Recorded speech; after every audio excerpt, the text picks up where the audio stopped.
इसलिए सदगुरु कहते हैं कि आदत कोई भी हो तो उस आदत को, बुरी आदत को हमें निकाल करके फेंक देना चाहिए, नहीं तो वह धीरे धीरे मोह का रूप ले लेगा। और मोह के फंदे से बड़े बड़े भगवान, ऋषि, महर्षि भी नहीं बच पाए।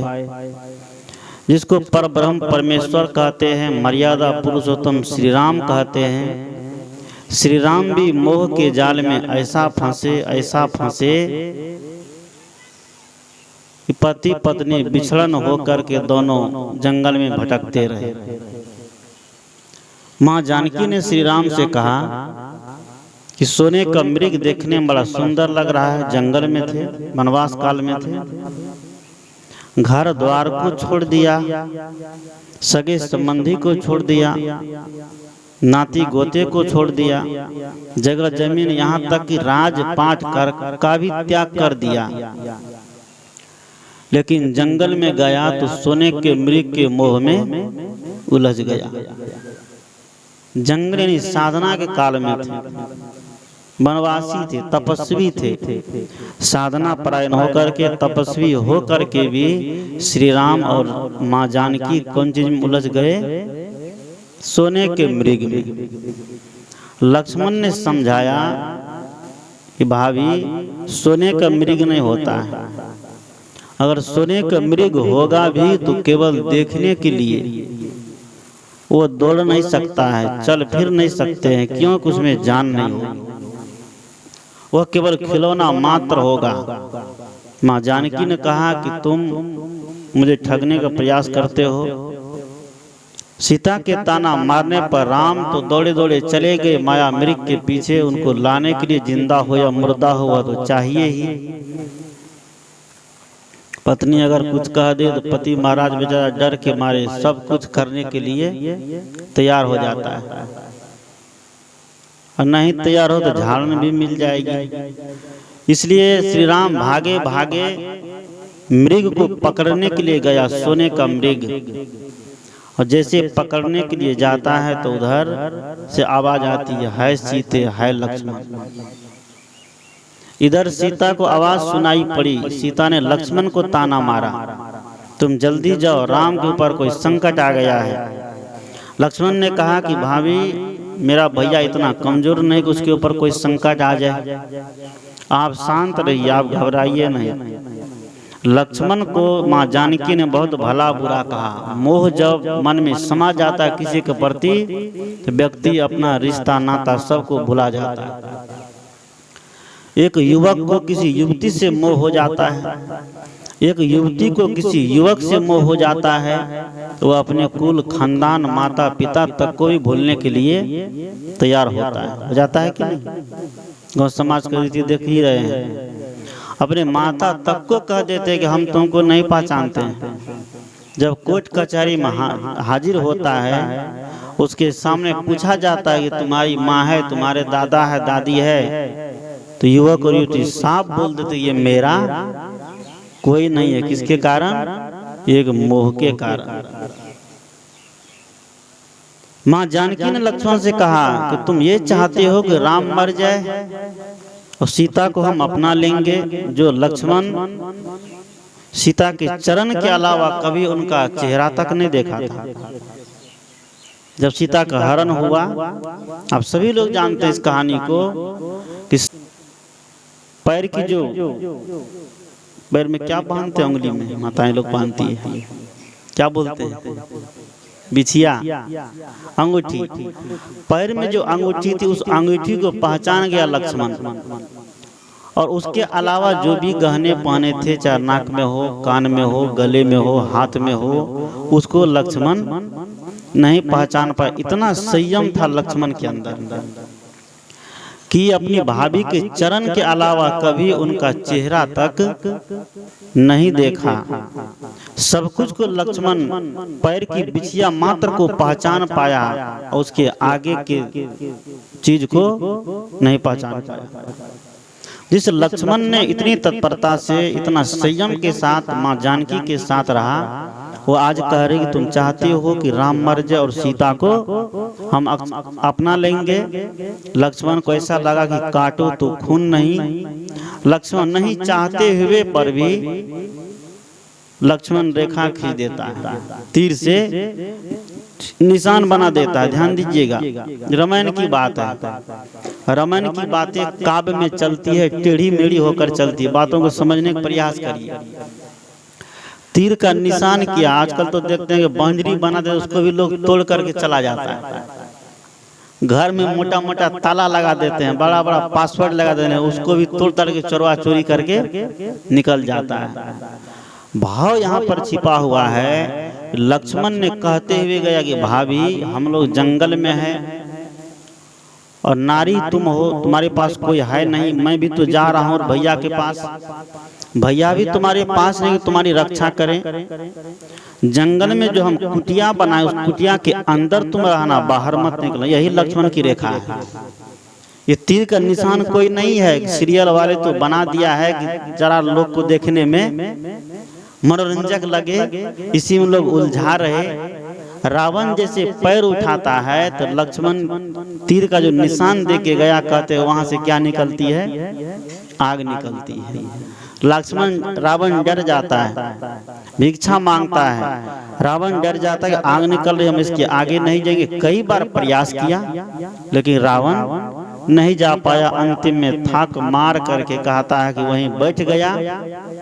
उसने कहा कि हम तो थक गए हैं, तुमको भिक्षा देना हो तो दे, नहीं देना हो तो नहीं दे। मिथिला की रहने वाली भी जनक दुलारी, साधु संत की सेवा करने वाली, वह भी मानने वाली कहाँ है? लक्ष्मण की रेखा को पार कर गई, यानी कि मर्यादा की रेखा को पार कर गई। जब तक सीता मर्यादा में थी तब तक सुरक्षित थी। जिस दिन मर्यादा की रेखा को सीता ने पार कर दिया, उस दिन से उसका जीवन संकट में पड़ गया ना। उसी दिन से उसका जीवन संकट में पड़ गया। इधर राम मोहित होकर के माया मृग के पीछे भागता है, उधर रावण मोहित होकर के सीता को हरण करके ले जाता है। और दोनों की दुख भरी कहानी जब सुनिए तो बड़ा गजब है। राम भटकते रह गया सीता के मोह में उसको खोजने के लिए, और सीता के मोह में रावण भी लंका में पड़े पड़े अंतिम समय में रावण का क्या हो गया, अंत हो गया। मोह में दोनों पड़ा, राम भी पड़ा और रावण भी पड़ा। इसलिए सदगुरु कहते हैं कि मोह सभी दुखों का कारण है। सदगुरु कबीर ने कहा कि माया मोह सकल संसारा, यह विचार न काहू विचारा। माया मोह कठिन है फंदा, करे विवेक सोई जन बंदा। राम नाम ले बेरा धारा, सो तो ले संसार ही पारा। राम नाम अति दुर्लभ औरे ते नहीं काम, आदि अंत और युग युग मोहि राम ही से संग्राम। सदगुरु कहते हैं कि पूरी दुनिया में माया मोह व्याप्त है। मोह है क्या? सदगुरु कबीर ने बहुत सुंदर सटीक उदाहरण दिया कि मोह क्या है। संतो आवे जैसो माया, जो मन में आता है और चला जाता है, जो सब दिन रहने वाला नहीं है। ये शरीर मिला है, शरीर भी एक दिन क्या हो जाएगा, छूट जाएगा। कुछ लोग शरीर को ही माया बन करके बैठा रहता है, लेकिन कोई ज्ञानी व्यक्ति शरीर को साधन बना करके इस शरीर से आत्म उद्धार का काम करता है, सुंदर सब समाज का निर्माण का काम करता है। क्योंकि शरीर से इतना ही काम हो सकता है। पहला काम आत्म कल्याण और दूसरा काम सुंदर सब समाज का निर्माण। आत्म कल्याण के लिए हमें मोह से हटना पड़ेगा। जब तक मोह से हम नहीं घटेंगे तो आत्म कल्याण का काम नहीं होगा। सदगुरु कहते हैं कि जारो जग का नेहरा, मन बोरा हो। मोह में पड़ पड़ के सबका मन बोरा, मतलब बोराना मतलब पगला जाना, पागल हो गया। जैसे मद चढ़ने से हाथी पागल हो जाता है। हाथी के मस्तक में जब मद चढ़ता है तो हाथी पागल हो जाता है। पागल होकर के हाथी तोड़ फोड़ करता है, इधर उधर करता है, बहुत मार काट करना चालू कर देता है। उसी तरह जिस व्यक्ति के जीवन में मन में मोह सवार हो गया, वह मोह के बस होकर के दसों दिशाओं में भटकता है। किसी को पत्थर मूरत से मोह हो जाता है, किसी को देवी देवता से मोह हो जाता है, किसी को तीर्थ व्रत से मोह हो जाता है, किसी को गंगा स्नान से मोह हो जाता है। सदगुरु कबीर कहते हैं ये सारे क्या है, दुख का कारण है। अगर मोह से हमें बचना है और आत्म शांति का लाभ लेना है तो उसके लिए हमें उधर से हट करके क्या करना पड़ेगा, आत्मशोधन करना पड़ेगा, आत्मचिंतन करना पड़ेगा, एकांत में बैठ करके साधना करनी पड़ेगी, ध्यान करने पड़ेगी। एक बार एक नौकर रहता था एक राजा के यहाँ। जब मोह की बात आती है तो मोह से हम कैसे बचे, कैसे छूटे, हम एक उदाहरण समझते हैं। एक नौकर एक राजा के यहाँ रहता था। राजा के यहाँ रहते रहते नौकरी करते करते नौकर को बहुत दिन हो गया। एक जगह जब लंबे समय तक रहता है तो लोग को मोह हो ही जाता है। मेरे संत कहते हैं कि बहता पानी निर्मला रुका गंदा होए, साधु से रमता वाला दाग न लागे कोई। पानी बहता है तो शुद्ध है, और वही पानी अगर रुक गया तब गंदा हो जाएगा। साधु महात्मा चलते रहते हैं, आज यहाँ तो कल वहाँ। कहीं एक जगह रह गए तो भगत लोग ऐसा मान भगत करें तो उसी में भी लटपट न हो जाए। इसलिए आज यहाँ तो कल वहाँ। संत ने भी कहा कि हम जाने वाले पंछी मत हमसे प्रीत लगाना, हम जाने वाले पंछी मत हमसे प्रीत लगाना। लोक लाज तज भये भिखारी, लोक लाज तज भये भिखारी, लिए फकीरी बाना, मत हमसे प्रीत लगाना। आज यहाँ कल और कहीं है, आज यहाँ कल और कहीं है, भीख मांग कर खाना,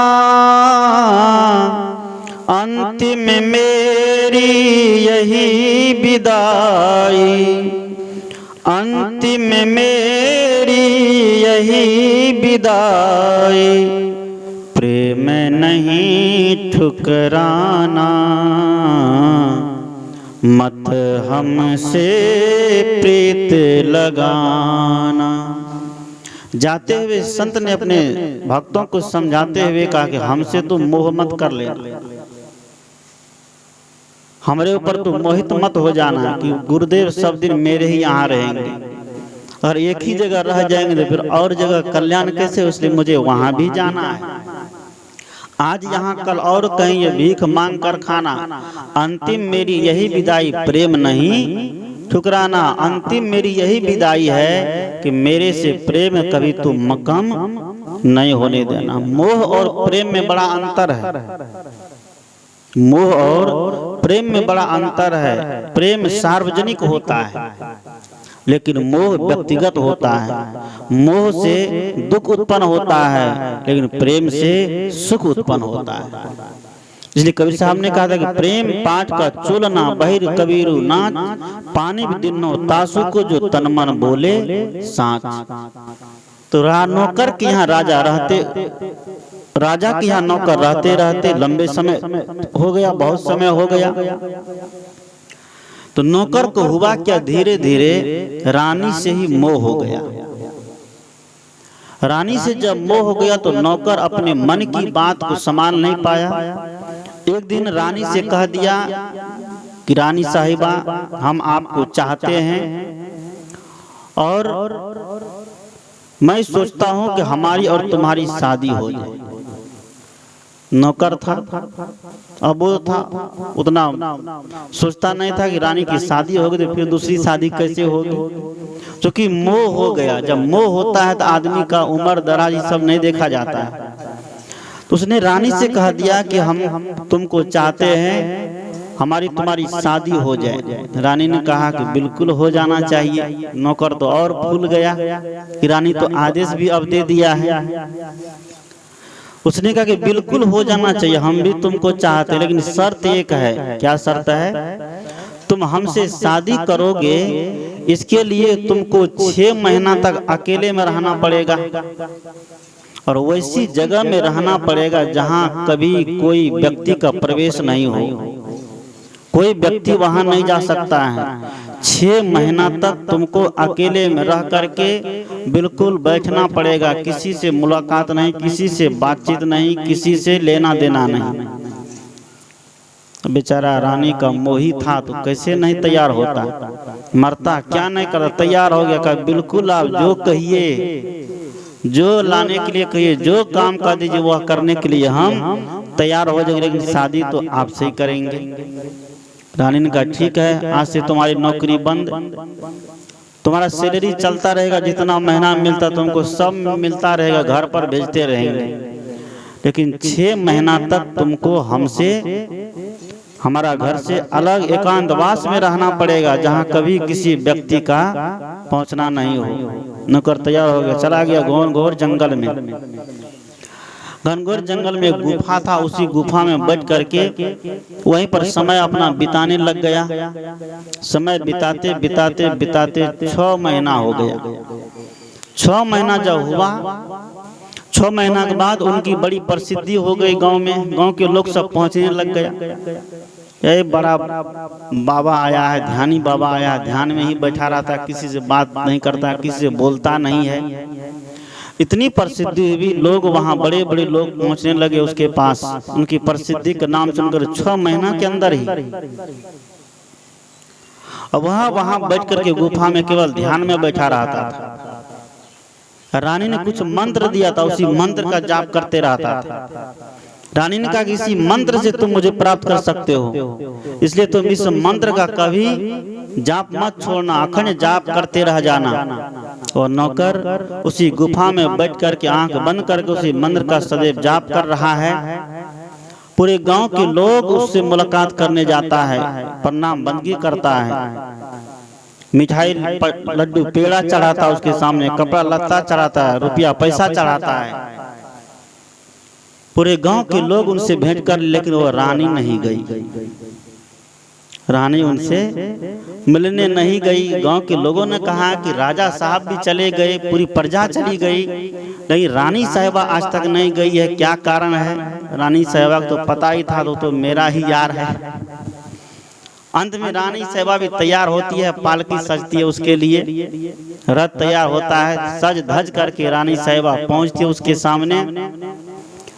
रानी ने कहा कि जगो, ध्यान तोड़ो, तुम्हारी साधना पूरी हो गई है, मैं आ गई हूँ, तुम अगर मुझे चाहते हो तो हम दोनों की शादी आज हो जाए। वो नौकर आंख बंद किए हुए कहता है मुझे असली रानी से मुलाकात हो गई है, अब ये हाड़ मांस की नारी मुझे नहीं चाहिए। मुझे जिस असली नारी की पुकार थी, रानी की पुकार थी, चाहना थी, वह असली रानी से मुलाकात मैंने 6 महीने के अंदर कर दिया।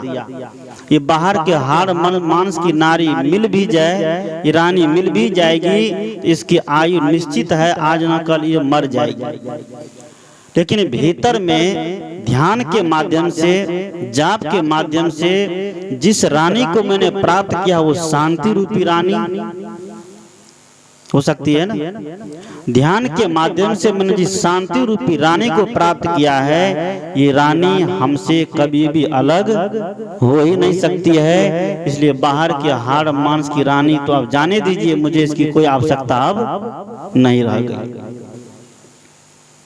नौकर को मोह था रानी के प्रति, लेकिन जब वह उनसे अलग होकर के एकांत होकर के ध्यान बैठा, जाप करने में बैठा, तो उसका सारा मोह क्या हो गया, उसके प्रति समाप्त हो गया। उसको अपने भीतर के परमात्मा, भीतर के असली रानी से दर्शन हो गया, शांति रूपी रानी से। इस शांति रूपी रानी को प्राप्त करने के बाद जीवन का सारा दुख समाप्त हो जाता है, मन अपने आप निर्ग्रंथ हो जाता है। इसलिए संत कहते हैं, सदगुरु कहते हैं, आप सत्संगी हैं तो आपका कर्तव्य होना चाहिए, आप बैठिए समय निकाल कर। घर धंधा का काम ऐसे होते रहेगा और कभी ये समाप्त होने वाला नहीं है। ये मक्का लगाना, ये भैंस दूहना, भैंस चराना, शादी विवाह करना, सर कुटुंब को आदर भाव करना, ये सब जीवन में सब दिन चलता रहेगा। ये कभी खत्म होने वाला नहीं है। जब तक हम शरीर लेकर के संसार में हैं तब तक कोई न कोई उपद्रव लगा रहेगा। हम लोग घर द्वार का त्याग करके मठ मंदिर में रहते, लेकिन वहां भी लोग सब पहुंच जाते हैं, तो उनका भी मान सम्मान वहां भी करना पड़ता है। ऐसी बात नहीं कि वहां उनको नहीं करना, वहां भी करना पड़ता है। संत भक्त के यहाँ जाते हैं तो भक्त संत की सेवा करते हैं, और भक्त जब संत के आश्रम में जाते हैं तो संत को भी उनकी सेवा करनी पड़ती, क्योंकि ये व्यवहार है, ये लेना देना पड़ता है। व्यवहार अगर नहीं लेंगे, नहीं देंगे तो ये मानवता की पहचान नहीं हो पाएगी। इसलिए संसार का व्यवहार लेते लेते उसी में हमें परमार्थ करने के लिए समय निकालना चाहिए। अब परमार्थ करने के लिए बहुत कुछ आडंबर में जाने की आवश्यकता नहीं। आज तो लोग ऐसा ऐसा जाप करता है, कौन सा मंत्र जाप करने से मुक्ति मिलेगी, किस विधि से ध्यान लगाने से मुक्ति मिलेगी, भगवान परमेश्वर का दीदार होगा, भगवान से मुलाकात होगी। ये मंत्र जाप करना एक विधि, एक नियम है। मंत्र जाप करने मात्र से कोई व्यक्ति सोच लेगा कि हमें भगवान मिल जाएगा, ये सब खटकरम में आ जाता है। भगवान आपसे कभी बिछड़ा हुआ है ही नहीं कि भगवान को खोजना पड़े। खोजा तो उसको जाता जो बिछड़ा हुआ होता है, और भगवान हमसे कभी बिछड़ा नहीं है। एक संत एक जगह ध्यान लगा के बैठे थे, एक नवयुवक रोते हुए, चिल्लाते हुए, छाती पीटते हुए गया, कहता है कि गुरुजी भगवान कब मिलेगा। संत ने कहा कि तुम बिछड़ने की तारीख बता दो तो मिलने की तारीख मैं बता दूंगा। महात्मा ने युवक से कहा कि भगवान को बिछड़ने की तारीख तुम बता दो तो मिलने की तारीख मैं बता दूंगा। वह नवयुवक हक्का बक्का रह गया कि महात्मा जी क्या कहना चाहते हैं। तब उसको समझाया गया कि भगवान हमसे अलग नहीं है, बस केवल अंतर इतना है कि हमारे ऊपर पर्दा लगा हुआ है। जिसे कबीर साहब ने कहा, घूंघट का पट खोले तो को पीव मिलेगा, घट घट में वही साईं बसत है, कटुक बचन मत बोल रे, तुमको पीव मिलेगा। कि भी घूंघट का पट खोल रे तो को पीव मिलेगा। कि घूंघट का पट जो लगा, अविद्या का पट जो लगा है, मोह का जो आवरण लगा हुआ है, वह आवरण को जब हम खत्म कर देते हैं तो भीतर में ही परमात्मा का दर्शन होता, जो मैं खुद हूँ। मम दर्शन फल परम अनुपा, गोस्वामी तुलसी ने रामायण के अंदर लिखा। माँ सबरी और श्री राम की जब वार्तालाप हो रही है, 9 प्रकार की भक्ति का उपदेश दे रहे हैं श्री राम माँ सबरी को। प्रथम भक्ति संतन कर संगा, दूजे रति मम कथा प्रसंगा, गुरुपद पंकज सेवा, तीसरी भक्ति अमान, चौथी भक्ति मम गुण गण कर कपट तजिगा, मंत्र जाप मम दृढ़ विश्वासा, पंचम भजन सुवेद प्रकाशा, सतदम शील बिरति बहु करमा, निरत निरंतर सज्जन धर्मा, सातम मोह मैं सब जग देखी, मोह से अधिक संत कर लेखी। आठम यथा लाभ संतोषा, सपने हो नहीं देखहि पर दोषा। नवम सरस सब सोचल हीना, मम भरोसे ही हर्षन दीना। 9 प्रकार की भक्ति कहते हैं और उसके बाद कहते हैं कि मम दर्शन फल परम अनुपा, जीव पाव निज सहज स्वरूपा। मेरे दर्शन हो जाने से सहज स्वरूप में स्थिति हो जाती है। मेरे क्या है, मेरे से यहाँ तात्पर्य है कि अपने आत्मा का दर्शन, अपने आप का बोध। अपने आप का जब आत्मबोध होता है तब सहज स्थिति आ जाती है जीवन की। और ये स्थिति तब आएगी जब जीवन का मोह समाप्त होगा। और एक भी मोह बचा हुआ है किसी के प्रति तो समझिए यह स्थिति आने वाली नहीं है। उस स्थिति तक पहुंचने के लिए हमें संसार का सारा आडंबर खत्म करना पड़ेगा। आडंबर में जब तक पड़े रहेंगे तब तक वो स्थिति आने वाली नहीं है। वो बहुत ऊंची स्थिति है। रमन के अंदर भी उच्च स्थिति का बखान है, लेकिन हम लोग उस की ओर ध्यान ही नहीं देते हैं। उधर हम जाना ही नहीं चाहते हैं। सदगुरु कबीर कहते हैं कि जारो जग का नेहरा, अपने मोह को जराइए। क्योंकि दुख का कारण अगर कुछ है तो मोह है। और मोह उत्पन्न होता है हमारे ही भीतर से, बाहर से नहीं। हमारा मन खुद मोहित होता है, हमारा मन खुद आकर्षित होता है। चाहे वो किसी प्रकार का लोभ हो, लालच हो, उसमें मन मोहित होता है। एक बंदर को आप लोग देखे होंगे, बंदर पकड़ने वाला मदारी आता है। मदारी बंदर पकड़ता है। मदारी जब बंदर पकड़ता है तो बंदर पकड़ने के लिए एक मिट्टी का सुराही लेता है। मिट्टी के सुराही में थोड़ा चना डाल देता है, नीचे में पेंदा में सुराही को जंगल में बांध देता है या तो मिट्टी में गाड़ देता है। बंदर देखता है, चना के लोभ से बंदर आता, हाथ घुसाता है। हाथ जैसे सुराही में घुसाता है, गले पर सुराही की छेद बहुत कम है, पतली है। हाथ घुसा करके बंदर मुट्ठी में चना भरता है और फिर हाथ निकालने के लिए चाहता। हाथ निकलेगा? नहीं निकलेगा। क्यों? तो सुराही की छेद पतली है। अब मुट्ठी जैसे बांधता है तो मुट्ठी आकर के उस छेद में अटक जाती है। बंदर फड़फड़ाने लगता है, इधर उधर देखता है तोबा करता है, छटपटाता है।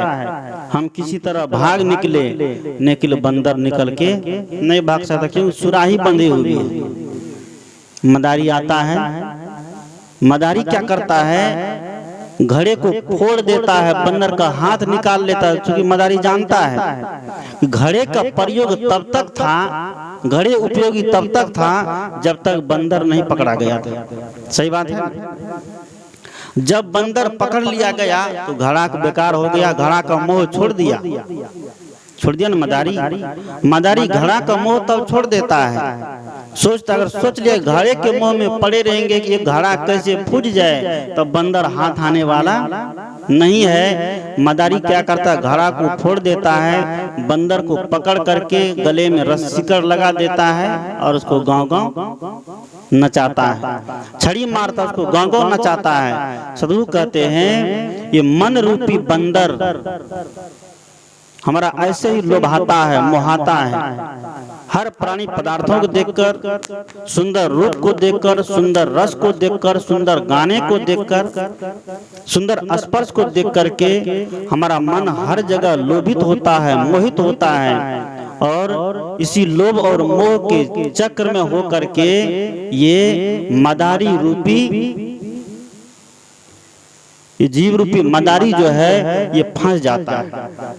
बंदर फंस जाता है मदारी के हाथ में, वासना के हाथ में। मदारी रूपी वासना के हाथ में ये जीव क्या होता है, फंस जाता है, तब इसको भरम पाखंड अंधविश्वास टंड घंड में इसको क्या किया जाता है, ढकेल दिया जाता है।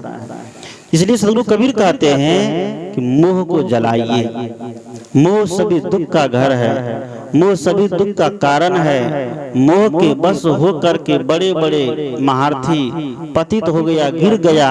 और जब तक जीवन में मोह पाले रहेंगे तब तक जीवन में शांति नहीं आ सकती है। टाइम कितना हुआ? समय 9:30। तब तक जीवन में शांति नहीं आएगी। जीवन में शांति के लिए सुख और शांति सब चाहते हैं दुनिया में। कोई ऐसा व्यक्ति नहीं होगा जो सुख और शांति नहीं चाहता होगा। गरीब से गरीब व्यक्ति हो, पापी से पापी व्यक्ति हो, वह भी अगर पूजा पाठ करता है तो उसमें उनकी कामना होती है कि हमें शांति मिले, हमें सुख मिले, हमें सुकून मिले।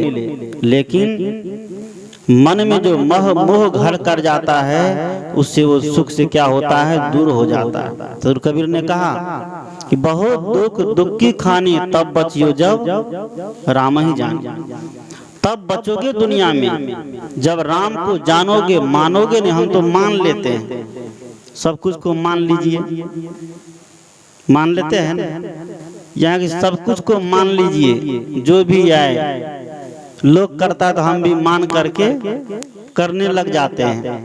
कबीर साहब कहते हैं कि मानो नहीं जानो, बहुत दुख की खानी तब बचियो जब राम ही जानी। तब बचोगे दुनिया के दुख से जब राम को जानोगे, मानोगे नहीं। मान लिए तो बस श्री राम जय जय राम, हरे राम हरे कृष्ण हो रहा है दुनिया में। कबीरदेव कहते हैं हरे राम हरे कृष्ण को जानिए। धर्म मानना नहीं है, धर्म जानना है। धार्मिक व्यक्ति वही है जो जान करके चलता है, जान करके करता है। पहले जानो तब मानो। हम पहले जान मान लेंगे और जानने का प्रयास नहीं करें तो माना हुआ व्यक्ति ये सोचता है कि बस यहीं तक धर्म है, इससे आगे कुछ भी नहीं है। हम ध्यान में उतरना चाहते हैं, ध्यानी होना चाहते हैं, तो केवल ध्यान को मान लेने मात्र से क्या ध्यानी हो जाएंगे? ध्यान आपको समझना पड़ेगा, ध्यान के बारे में जानना पड़ेगा। ध्यान के दो रूप, क्रिया रूप है और एक सहज रूप है। क्रिया रूप में ध्यान हम किसी आलम्बन को लेकर के करते हैं, जिसको मैंने रात में बताया। कोई आधार लेते हैं, संत गुरु का आधार लेते हैं, बिंदु का आधार लेते हैं, नाद का आधार लेते हैं, श्वास का आधार लेते हैं। ये सब क्रिया काल का ध्यान है। जैसे एक व्यक्ति मक्का लगाने के लिए खेत में जाता है तो वह व्यक्ति क्या करता है, मक्का लगाने से पूर्व खेत को कई बार जोतता है ना, क्योंकि उद्देश्य प्रतिम अरे बाप रे, और मक्का प्रतियों वैज्ञानिक कैसा सिस्टम निकला है। इसलिए पक्का मक्का प्रति सही बोला है, प्रति में भी रोपता है। ऐसा सब वैज्ञानिक सिस्टम निकल गया है। मक्का प्रतियों में रोप दीजिए, हो जाएगा। बहुत किसान उसको जोतता भी है खेत को। प्रति मक्का तो हो जाएगा, एक बार होगा, दो बार होगा, तीसरा बार नहीं होगा। क्यों? कि खेत बढ़ जाएगी, उसकी जड़ नहीं फैलेगी, उसकी जड़ उतनी मजबूत नहीं हो पाएगी। इसलिए खेत को जोतना पड़ता है, तैयार करना पड़ता है। उसी तरह हमारा उद्देश्य है क्या, हम मोक्ष को प्राप्त करें, हम शांति को प्राप्त करें। शांति के प्राप्ति के लिए हमें क्रिया योग का आधार लेना पड़ता है। जैसे एक व्यक्ति कोई घर बनाता है, मकान बनाता है, घर मकान बनाता है, तो जब दीवार खींच करके ऊपर नींव फाउंडेशन बना करके ऊपर दीवार ले जाता है, छत ढालने की जरूरत पड़ती है ना। छत ढालने के पहले सेटरिंग किया जाता है, नीचे से बांस बल्ली लगाता है, प्लाई लगाता है, तब छत जा करके ढलाई करता है। उद्देश्य क्या है कि छत की ढलाई यानी मोक्ष की प्राप्ति। मोक्ष की प्राप्ति के लिए सेटरिंग लगाता है और सेटरिंग लगाने के बाद छत की ढलाई कर देता है। जब छत की ढलाई हो गई 10 दिन 15 दिन के बाद घर वाले परेशान करता सेटरिंग वाले को, अपना सेटरिंग खोल के जल्दी निकालिए, कहते हैं ना, अपना सेटरिंग को जल्दी निकालिए। और सेटरिंग खोलने वाला आएगा, घर वाला कहेगा नहीं अभी रहने दो, इस सेटरिंग रहेगा घर में, क्यों हटाते हो, हम सेटरिंग नहीं हटाने देंगे। तो घर में रह पाएगा? नहीं रह सकता है। उसी तरह मोक्ष की प्राप्ति के लिए ये क्रिया योग क्या सेटरिंग के जैसा है। जैसे छत की ढलाई हो गई, चाहे आप बिंदु ध्यान करो, चाहे नाद ध्यान करो, चाहे स्वर योग करो, चाहे किसी भी आलम्बन को लेकर के ध्यान करिए, ये सेटरिंग के समान है। जैसे छत की ढलाई हो गई, सेटरिंग को निकाल करके फेंक दो, उसका कोई काम अब नहीं है, घर को साफ सुथरा करो, रहने में काम आएगा।